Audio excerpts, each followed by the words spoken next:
ভারত সরকারের সহযোগিতা মন্ত্রক সহকার সে সমৃদ্ধির মাধ্যমে সামাজিক ও অর্থনৈতিক প্রবৃত্তি চালানোর জন্য তৃণমূল স্তরের आंदोलনের नेतृत्व दिच्छे। देश के बहुत बड़े हिस्से में कोऑपरेटिव्स छोटे किसानों का बहुत बड़ा संबल बनी है। इसलिए हमने पहली बार सहकारिता के लिए अलग मंत्रालय बनाया, अलग बजट का प्रावधान किया। आज कोऑपरेटिव्स को वैसी ही सुविधाएं, वैसा ही प्लेटफॉर्म उपलब्ध कराया जा रहा है जैसा कॉरपोरेट सेक्टर को मिलता है। प्रधानमंत्री श्री नरेंद्र मोदीर दृष्टिभंगी बास्तबायनेर जन्य माननीय स्वराष्ट्र और सहयोगिता मंत्री श्री अमित शाह भारतेर अनन्य समवाय मॉडल के अर्थनैतिक वृद्धि, सामाजिक उन्नयन एवं कर्मसंस्थान सृष्टिर जन्य एकटी शक्तिशाली विप्लवे रूपान्तरित करार आंदोलनेर नेतृत्व दिच्छेन। हमारे प्रधानमंत्री की जो कल्पना है सहकार से समृद्धि की, हम देश की समृद्धि को तो बढ़ाएंगे ही बढ़ाएंगे, देश के जीडीपी में हमारे कंट्रीब्यूशन को भी बढ़ाएंगे, परंतु इसके साथ साथ जो नीचे का तबका है, जो गरीबी की रेखा के नीचे जीता था, जिसको मोदी जी ने अभी ढेर सारी सुविधाएं दी है, अब वो अपनी बेसिक सुविधाओं की मशक्कत से बाहर निकला है। वो आशा के साथ अपनी नई पीढ़ी के सामने देख रहा है। उसके पास पूंजी नहीं है, इसकी छोटी छोटी पूंजी को एकत्रित कर कोऑपरेटिव से एक बड़ी पूंजी बनाकर उसको भी उद्यम के साथ जोड़ने का काम हम करेंगे, इसका मुझे भरोसा है। सारा भारत जुड़े अनन्य समवायगुली विभिन्न सम्प्रदाय रूपान्तर घटाচ্ছে। এর মধ্যে গুজরাটের আহমেদাবাদের সেবা এবং পুনে মহারাষ্ট্রের স্বচ্ছ একটি উজ্জ্বল দৃষ্টান্ত হয়ে দাঁড়িয়েছে। করোনা মহামারীর সময় সেজল তার চাকরি হারিয়েছেন। अर्थ उपार्जनेर खोजे उनी एकटी पानीपुरिर दोकान स्थापनेर कथा भाबेन, किन्तु निजेर व्यवसा शुरू करार जन्य अर्थ बा मूलधन कोथा थेके पाबे सेटा जानतेन ना। सौभाग्यक्रमे एटिर एकटी अनन्य समाधान रयेछे, जेटा अहमदाबादे अवस्थित महिला सेवा समवाय बैंक।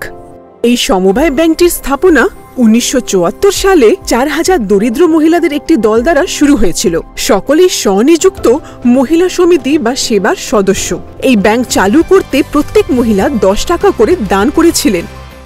প্রায় 50 বছর পরে ভারতীয় রিজার্ভ ব্যাংক দ্বারা নিয়ন্ত্রিত এই ব্যাংকটি 4.5 লক্ষেরও বেশি গ্রাহক সহ একটি খুবই সফল আর্থিক উদ্যোগ হয়ে দাঁড়ায়।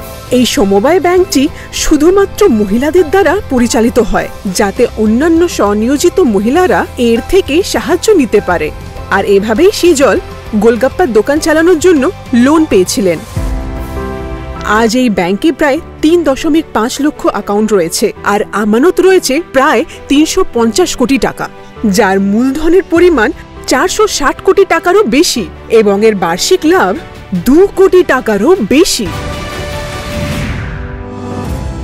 আরও একটি উল্লেখযোগ্য সমবায় হল স্বচ্ছ। এটি মহারাষ্ট্রের পুনে শহরে বর্জ্য সংগ্রহের রূপান্তর ঘটিয়েছে।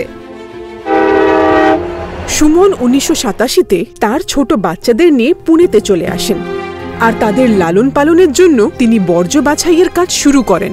সুমন বর্জ্য সংগ্রহকারীদের একটি দলের সাথে যোগ দিয়ে কেকেপিকেপি মানে কাগর কচ্ছপত্র কাস্তাকারী পঞ্চায়েত নামে অনানুষ্ঠানিক বর্জ্য সংগ্রহকারীদের একটি ট্রেড ইউনিয়ন গঠন করেছিলেন।